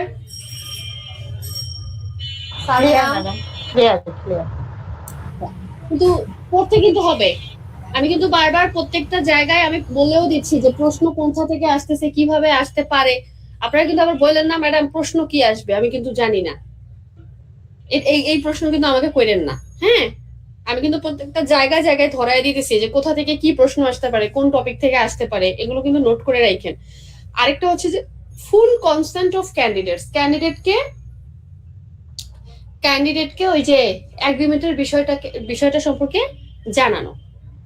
এই যে সেলফ অ্যাসেসমেন্ট, তারপরে এগ্রিমেন্ট, এটাকে মানে সে হচ্ছে গিয়ে কি এগ্রি করে সাইন করে না, আমার কথা বুঝতে পারছেন? ওই বিষয়টাই হচ্ছে আপনার ফুল কনসেন্ট অফ এগ্রিমেন্ট। এখন আপনার কাজ কি হবে? আপনার কাজ হবে এই দুইটাকে সুন্দর করে, এখান থেকে যদি কোনো লাইন বের করতে পারেন তো আলহামদুলিল্লাহ, আর যদি না পারেন তাহলে সুন্দর করে চ্যাট জিপিটিকে দিবেন, চ্যাট জিপিটি ওকে সামারি করে দিবে, কিন্তু এটা সম্পর্কে আপনার জানতে হবে। আপিল প্রসেস, এই যে দেখেন, ইট is essential that trainees have access to a process for appealing against an assessment decision। তাহলে আপনাকে যদি বলে যে আপিল প্রসেসটা কি, তখন আপনাকে এইটা বলতে হবে যে এটা হচ্ছে একটা অ্যাক্সেস। কিসের অ্যাক্সেস? যে সে তার অ্যাসেসমেন্টের ডিসিশন বলতে কি, ওই যে রেজাল্ট কম্পিটেন্ট হইলো নাকি নট ইয়েট হইলো, বা কোনো একটা কিছু কি হইলো, কোনটায় খারাপ গেল, এখন সে চ্যালেঞ্জ করতেছে যে আমার এই প্রশ্ন হইছে বা আমি এই কাজ করছি। এই যে একটা চ্যালেঞ্জ করার ইয়ে না, এটা ওকে। তাহলে আপিল প্রসেস কাকে বলে, এই যে সুন্দর করে লিখে দেবেন, it is essential appeal process, ওই যে ইয়ে করে দিবেন, it is essential that trainees have access to a process for appealing against an assessment decision. Okay, এরপরে দেখেন বলছে when to stop an assessment. একটা অ্যাসেসমেন্ট কখন আপনি বন্ধ করবেন, একটা অ্যাসেসমেন্ট কখন বন্ধ করবেন বলেন?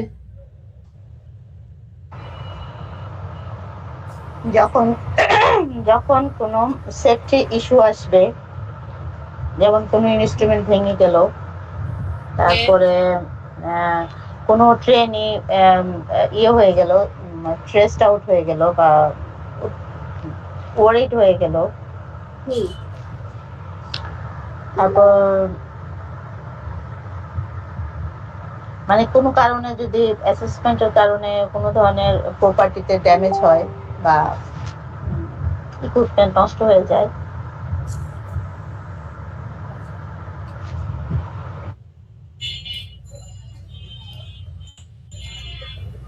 যদি এমন মনে হয় যে এসএসসি যারা আছে ওরা হচ্ছে অ্যাসেসমেন্ট দেওয়ার জন্য রেডি না, নন কম্পিটেন্স, তাহলে আচ্ছা আমি এবার বলি। থ্যাংক ইউ, আপনারা একটু চেষ্টা করছেন। বলছে there is any breach of safety. দেখা গেছে যে এখানে মানে কোনো নিরাপত্তা কোনো ব্যবস্থা নাই। আপনি ধরো ইলেকট্রিক্যালের কাজ করবেন, কোনো মানে সেফটি ইকুইপমেন্ট গুলো যে আছে, এখানে কোনো সেফটি ইকুইপমেন্ট নাই, কিচ্ছু নেই। ধরেন আমি কিচেনে কাজ করব, আমার সেফ জ্যাকেট লাগবে বা সেফটি শু লাগবে, যা যা লাগবে প্রয়োজনীয়, এগুলো আমার কোনো কিছু নাই। তাহলে কাজ করতে গেলে আমার দুর্ঘটনা মানে হওয়ার সব পসিবিলিটি থাকতে পারে। তখন দেখা গেছে আমি আমাকে সেভ করতে পারবো না, এরকম সিস্টেম হইলে তখন ওকে।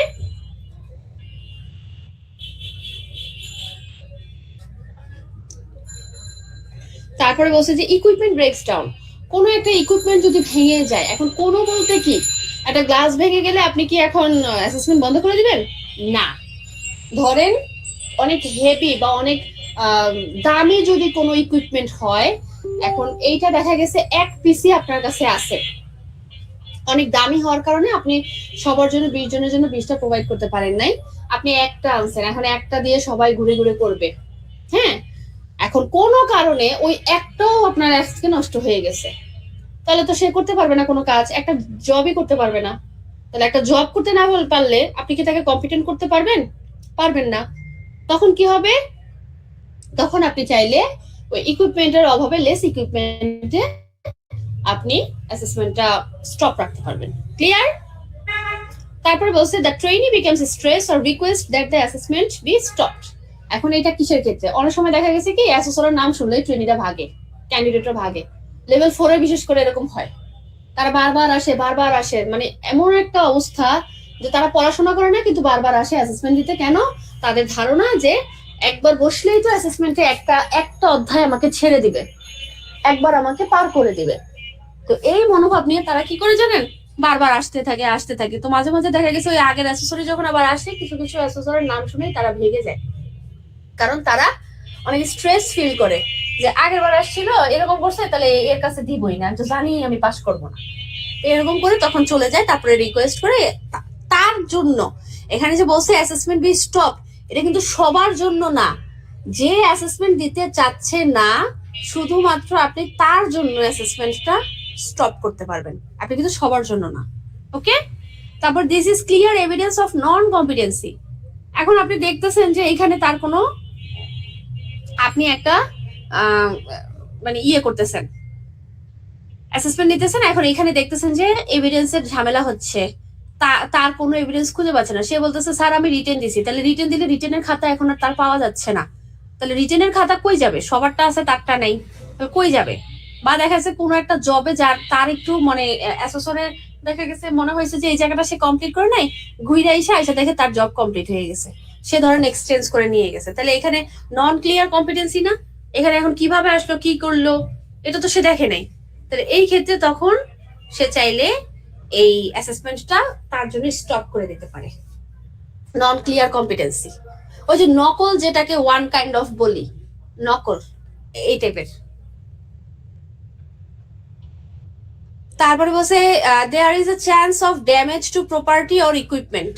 এখন দেখা গেছে একটা কাজ করতে গেলে দেখা গেছে আপনার প্রপার্টি ড্যামেজ হবে, কোন ওই ইকুইপমেন্টটা ব্রেকডাউন হয়ে যেতে পারে বা নষ্ট হয়ে যেতে পারে, হতে পারে না? অনেক সময় দেখা গেছে কারেন্টের কাজ করতে গেলে ভোল্টেজের কারণে বা ওই যে ওয়েল্ডিং এর কাজ করতে গেলে ফ্লোর নষ্ট হয়ে যেতে পারে।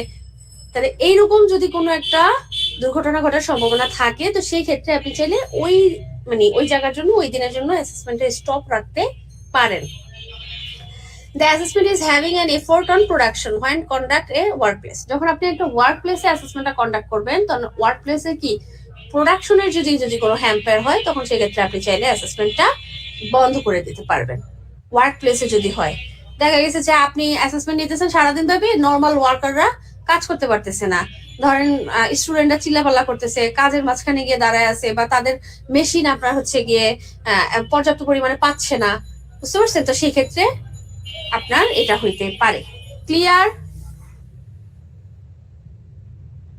জি ম্যাম। Clear madam. আচ্ছা, তাহলে আপনি কোন কোন কারণে এই যে 10 মানে 11 আর 12 নাম্বার সিবিএলএম যখন পড়বেন, তখন কিন্তু আপনি আপনাকে অ্যাসোসিয়েট হিসেবে কল্পনা করে নেবেন। আপনি যদি মনে করেন যে না এগুলো জাস্ট পড়ার জন্য, তা কিন্তু না। এই যে আমি যে কথাগুলো বলতেছি, এগুলো কিন্তু পরবর্তীতে অ্যাসোসিয়েট হওয়ার পরে আপনাকে রিয়েল ফিল্ডে প্লে করতে হবে। ঠিক এইভাবেই এই যে আমি যে উদাহরণগুলো দিয়ে আপনাকে পড়াইতেছি, এগুলো কিন্তু মানে একদম বাস্তবে থেকে দিতেছি। সো এইভাবে করেই আপনার চিন্তা করতে হবে, এভাবে করেই আপনার কন্ট্রোল করতে হবে সিচুয়েশন। তারপরে দেখেন কি বলছে, এটা না পারফরম্যান্স ক্রাইটেরিয়া, এটা পারবো আমরা, এভিডেন্স এইবার না, এই যে এইটা অনেক ইম্পর্টেন্ট, এটাও দেখেন।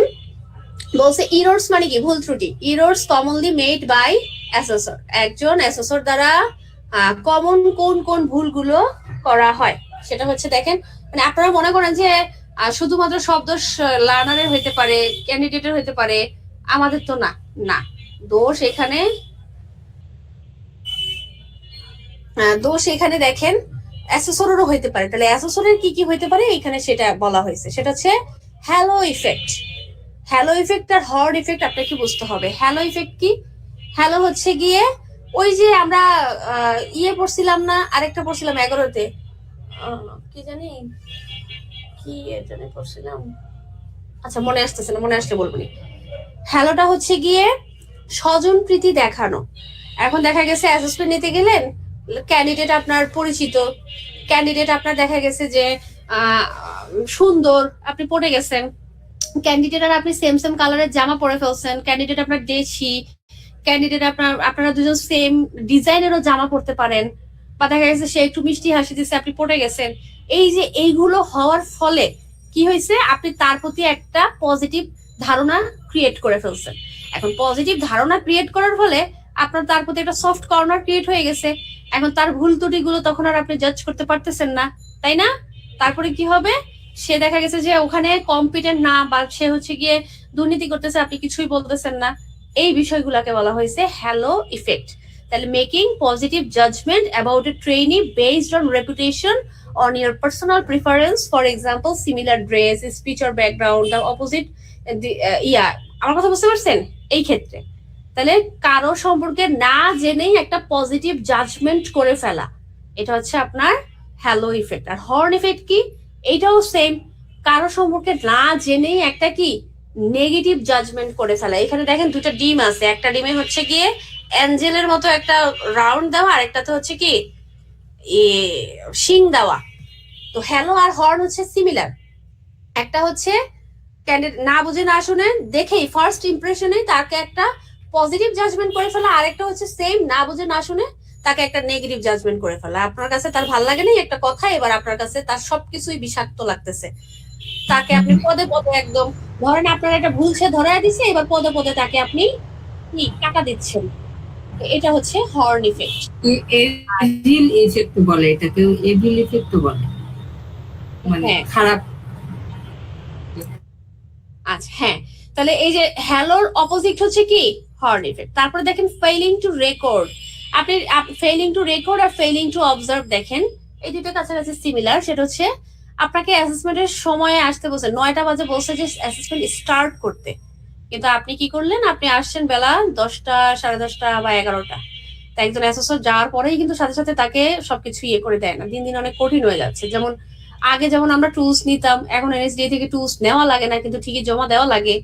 তারপরে ধরেন হচ্ছে আগে আপনার এই টুলস গুলো এনএসডিএ তে নিয়ে আসলে আর ইয়ে করা লাগতো না, এখন এনএসডিএ থেকে অল্প কিছু পাঠায় আর বাকিটা হচ্ছে গিয়ে প্রিন্ট করে নিতে হয়। তাহলে অ্যাসেসমেন্ট সেন্টারে গিয়ে আগে সবার আগে আপনার প্রিন্ট করে নিতে হয়। কোনো কোনো সেন্টারে হচ্ছে গিয়ে প্রিন্টার থাকে, কোনো কোনো সেন্টারে থাকে না, মানে অনেক যায় ঝামেলা। আমার কথা বুঝতে পারছেন?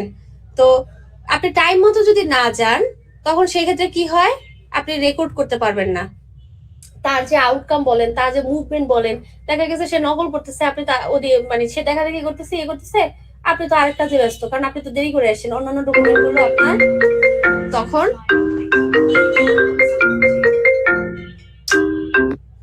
সাইফরে সাইফরে আমি তো ক্লাসে আছি রে সাইফ।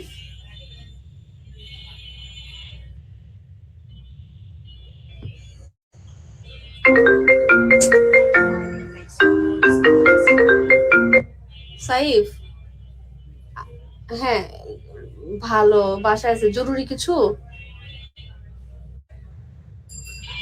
বল, না বল তাড়াতাড়ি বল।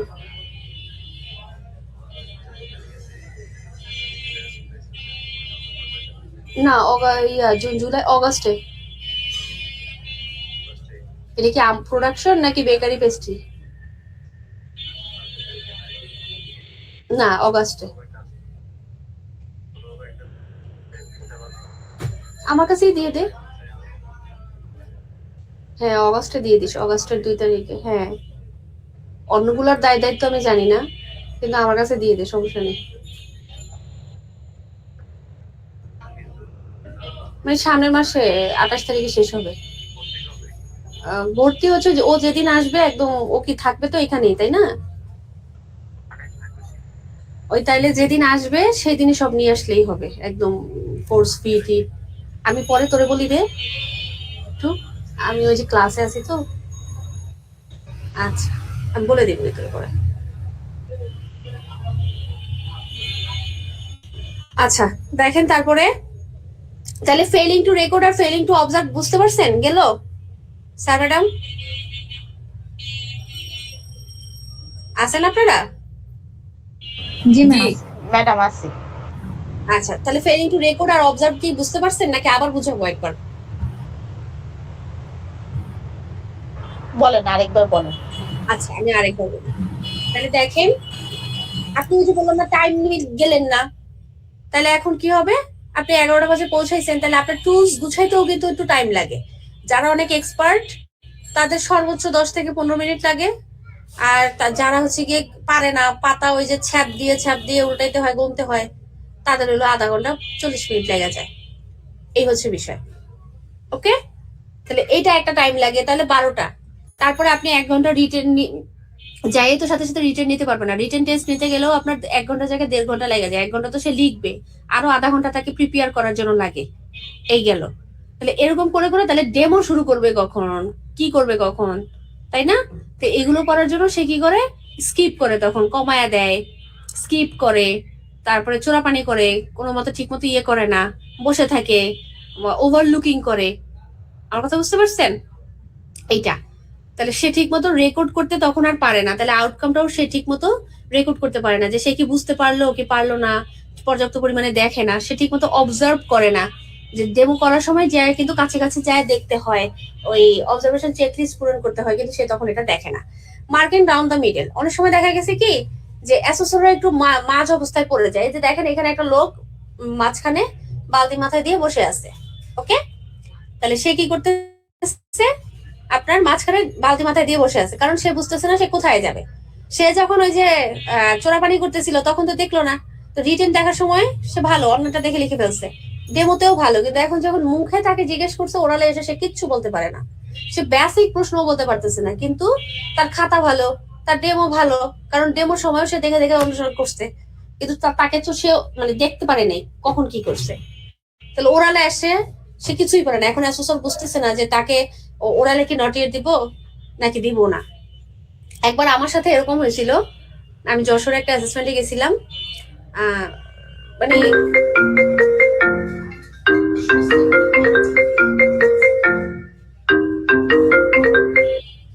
আমার সাথে একবার এরকম হয়েছিল কি, আমি যশোরে গেছিলাম, যশোরে যাওয়ার পরে তখন ওদের এমন অবস্থা হয়েছে, এখন মানে প্রশ্ন তো এরকম হয় যে স্কিল পার্টের প্রশ্নগুলোতে বিশেষ করে আপনার অ্যাসোসিয়েট একদম মানে ট্রেনার একদম গুলায় খাওয়ায় দেয়, 2-3 সেট আসে, ওই সেট গুলো নতুন নতুন একদম একদম গিলা খাওয়ায় দেয়। তো হচ্ছে গিয়ে কই, আচ্ছা রাখো, আমি ক্লাসে। হ্যাঁ,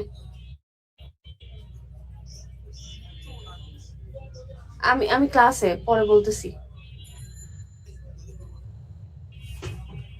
পরে আসছে কি হয়েছে, আমি তখন ডিসিশন নিলাম যে না, ও আচ্ছা, পরে আমি যখন দেখলাম যে এরকম একটা অবস্থা, সে তো সম্পূর্ণ দেখে ইয়ে করছে, ডেমোতেও মোটামুটি ইয়ে করছে, ওরালে সে কিছু পারে না, তো আমি তাকে একটা সুযোগ দিলাম যে আপনি তাহলে একটা কাজ করেন, এই প্রশ্নগুলো না পড়ে আসেন, আমি আপনাকে ধরবো। তো সে কি করলো, সে বললো না ম্যাডাম আমি পারবো না, আমার এখন মাথায় অনেক স্ট্রেস, আমি পড়ে আসতে পারবো না। তো আমি বললো আপনি যদি পড়ে না আসেন, আপনি যদি আমাকে ওরালে না বলেন, তাহলে আপনি রিটেন ডেমনস্ট্রেশন যাই করেন না কেন, আমি কিন্তু আপনাকে পাস করাতে পারবো, আমার ওরালে লাগে, বলে আপনি যা খুশি থাকুন, কিন্তু আমি ওরালে পড়বো না। তো আমার গেল তখন আর মেজাজটা গরম হয়ে, আমি তাকে সুযোগ দিলাম যে পড়ে আসেন, আপনাকে আমি ধরবো আধা ঘন্টা পরে, কিন্তু আপনি পড়বেন না, আপনার কথা এখন আপনি, আর তার কথা সে রিটেন তো ভালো করছে, সে ডেমনস্ট্রেশন তো ভালো করছে, তাহলে তাকে ওরাল নিয়ে এত প্রেশার কেন দেওয়া হচ্ছে, বুঝতে পারছেন? আর এই সুযোগগুলো দেয় হচ্ছে আমাদের আদার্স অ্যাসেসররাও, তারা অনেকে ওই যে অনেকখানে গিয়ে ছাইরে আসে, এবার যারা সৎ যারা ভালো তারা গিয়ে যখন আবার গলা চাপা ধরে, তখন ওই যারা গলা চাপা ধরছে তারা খারাপ, এখন বুঝতে পারছেন? পরে আমি কি করলাম, 3জনকে ওরালে নটিয়েট দিলাম, কারণ ওই 3জন আমার সাথে সেম এরকম ঘাটতারামি করছে, তারা ইয়ে করে পর্যাপ্ত পরিমাণে আমি রেকর্ডিং করে ভিডিও করে আমি ওই 3জনকে সুন্দর মতন ওরালে নটিয়েট দিলাম। এবার হচ্ছে সারা বাংলাদেশে বলতেছে অমুক এসএসর গেছিল ওরালে নটিয়েট দিচ্ছে, কারণ স্কিলে সচরাচর কেউ ওরালে নটিয়েট দেয় না, বুঝতে পারছেন? এখন আমার কথা আবার বলে কি ওরালে নটিয়েট দিলে নাকি সাথে আরেকটাতে লাগাই দিতে হবে, মানে ধরেন ওরালে নটিয়েট দিচ্ছে, তাহলে একটা ডেমো বা একটা জব তাকে ইয়ে করে দিব, বা দেখা গেছে রিটেনে তাকে ইয়ে করে দিব। তা আমার কথা, আমি কেন মানে ওরালের সাথে আরেকটাতে লাগাই দিব? তার তো রিটেনে হচ্ছে 29 পাইছে, ডেমোর জব ভালো, তাহলে আমি কেন তাকে শুধু শুধু একটাতে নকল করায় মানে মানে ইয়ে করে আমি তাকে ইয়ে দিব, নটিয়েট দিব। সে ওরালে খারাপ করছে, সে ওরাল বলে না, আমি তাকে ওরালে দিব। আমার সাথে এরকম হয়ে গেছিল, কিন্তু আমার সিচুয়েশনটা ছিল এরকম যে আমি তো মার্কিং ডাউন মিডল করি নাই, আমি ঠিকই রিটেনের সময় চেক দিছি, পর্যাপ্ত পরিমাণে ডেমোর সময় দিছি, কিন্তু ওই যে কোয়েশ্চেন সেট মিলে গেছে, মিলে যাওয়ার কারণে তারা সব পেরে গেছে। 20টা এমসিকিউ 10টা প্রশ্ন, 20টা এমসিকিউ যদি একবার পড়ায় দেয় তাহলে তো তার মানে মনে হয়ে যায়, থাইকা যায়, তাই না? তো এরকম একটা বিষয়। ম্যাডাম, আমাদের ওরালে কি আমাদেরকে ইংরেজিতে কথা বলতে হবে না বাংলায় বলতে হবে? বাংলা আপনি চাইলে বাংলাতে লিখতেও পারবেন, কোনো সমস্যা নাই, কিন্তু আসলে লেভেল 4-এ এসে এগুলো অ্যালাউ করা ঠিক না। বাংলাতে লেখা, বাংলাতে আসলে লেখা আসেও না প্রপারলি, ওই শব্দটা ওই সেন্টেন্সটা প্রপারলি অনেক সময় আসে না। তো ইংলিশে লেখাটা আসলে ইজি। না, আমরা ওরালের কথা বলছি। ওরালটা কি আমাদেরকে পুরোপুরি ইংরেজিতে দিতে হবে না বাংলায় দিতে হবে? ওরালে অবশ্যই বাংলায় দিতে পারবেন, কোনো সমস্যা নেই। প্রশ্ন ইংলিশে করবে, আপনি ফ্লেক্সিবল ভাষায়। প্রশ্ন ইংলিশে করবে, আপনি উত্তর বাংলায় করবেন। এখানে তো একটা বিষয় আছে যে আমি তো পুরোটা এক্সাম ইংরেজিতেই দিলাম, হ্যাঁ, তারপর কি আমি এখন ওরাল যদি বাংলায় দিই সেটা ইয়ে হবে না? হ্যাঁ হবে। মানে ইংরেজিতে দেওয়াটাই তো বুদ্ধিমানের কাজ। না, এত প্রেশার নিয়েন না, ওই দিন আপনার আর ইংরেজি মনে থাকবে না। মনে থাকবে না? না,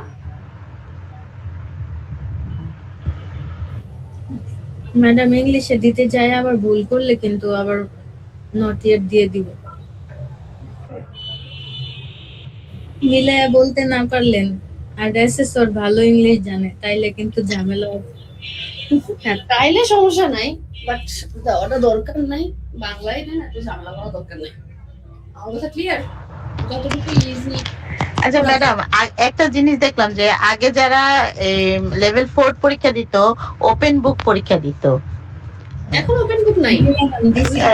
2023 সালের আগে যারা পরীক্ষা দিছে সবাই ওপেন বুকে পরীক্ষা দিচ্ছে, তাই দেখলাম আর বুক কি। দিলে ফেল করবেন ম্যাডাম।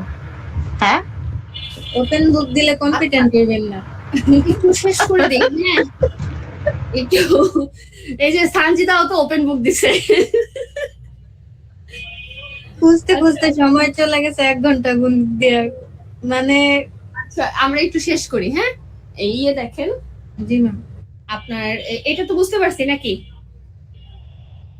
জি ম্যাডাম, বুঝতে পারছি। তাহলে আজকে এই পর্যন্তই রাখি, মোটামুটি 9:56 বেজে গেছে, কালকে কিন্তু আবার সেম টাইম। ওকে, আজকে তাহলে এই পর্যন্তই রাখি। ওকে এই ম্যাডাম, পর্যন্ত ওকে ম্যাডাম। আশা করি শেষ হয়ে যাবে কালকে, সিরিয়ালে মোটামুটি শেষ হয়ে যাবে কাছাকাছি। ইম্পর্টেন্টটা করে ওকে, তাহলে আজকে এই পর্যন্ত। ভালো থাকেন সবাই, আল্লাহ হাফেজ।